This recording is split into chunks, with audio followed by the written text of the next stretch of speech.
But one thing that I'm excited about is, you know what? I never had airbags on my to-do list for Claudine. Hold on, let's do this. Airbags. I get to cross that off. Ooh, I get to cross off alternator.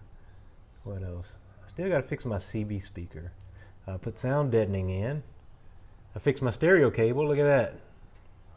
Man, this list is getting short. I got to do my auto light sensor. You guys don't even know about that.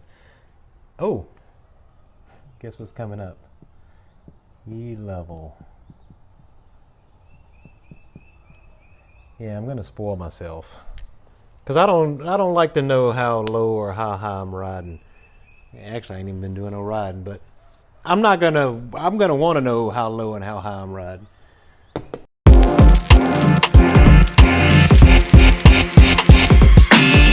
What's up, party people? Man, Skag Man, the bag man here. Skag, why's your car up in the air and why you got these bags sitting here? Well, I had an issue. Well, not an issue. Everything went well. I was just not satisfied with the way the front laid out.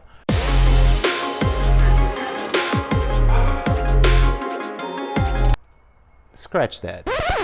I was satisfied with the way the front laid out. However, when I went to air up the front, it would take longer to air up the front than it would the rear. And then when it did air up and got to a point where the bags were fully full of air,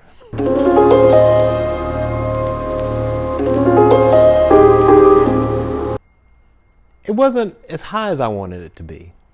And so I had to do some research and stuff like that. And what I deducted was that I really needed a longer cup for my airbag. And because what was happening is that when the car was fully aired out and I'm down on my bump stops, I still had a lot of travel left in this bag, which basically means is that this cup wasn't long enough.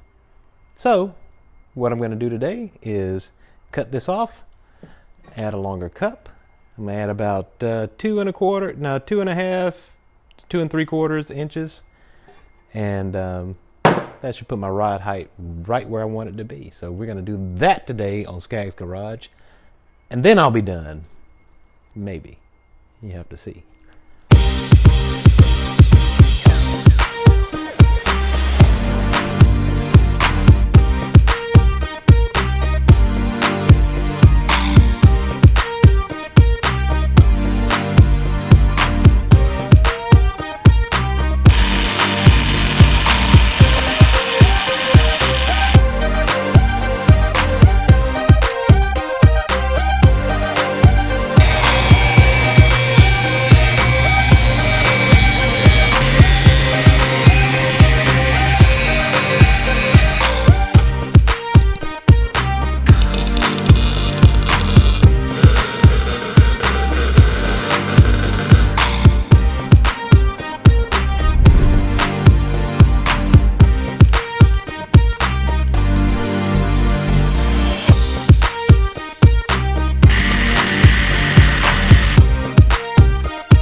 All right, what I'm trying to do, it's not what I'm trying to do, it's what I'm gonna do, is try to explain the reason that I had to reconfigure my front airbags.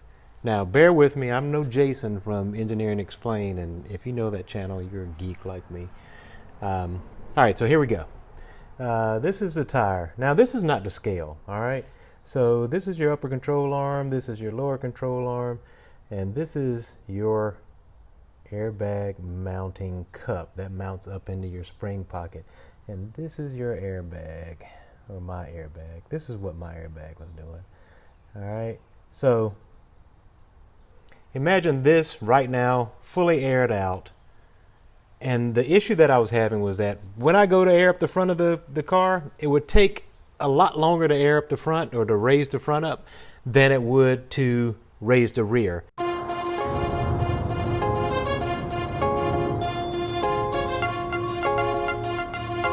And the reason being, it was that my mount was not long enough. And this is not to scale again, all right? So what I did was, it's your upper control arm. Yep. This is your upper control arm. This is your lower control arm. I extended my airbag mount down to here. Not to scale again, all right? So this is my mounting plate. So here's my airbag now. Here's my airbag now. Almost fully compressed. So when I go to air up the car, I don't have to wait as long for those airbags to start filling up and to raise the car up. Because before, the air was filling up that empty space in there, and then after that got full, then it would raise the car. But now, since the airbag is fully compressed down, as soon as I throw air into it, the car starts raising immediately.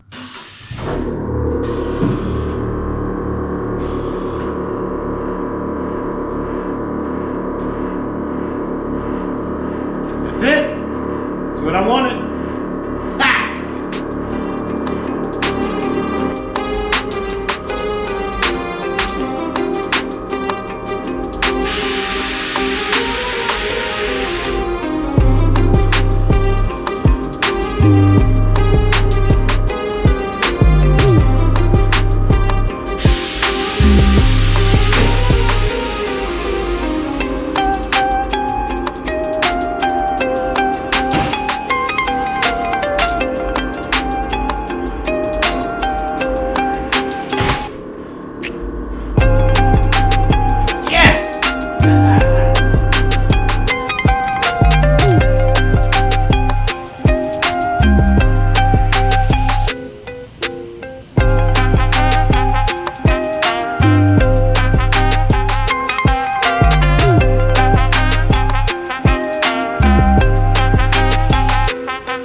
Merchandise in the link.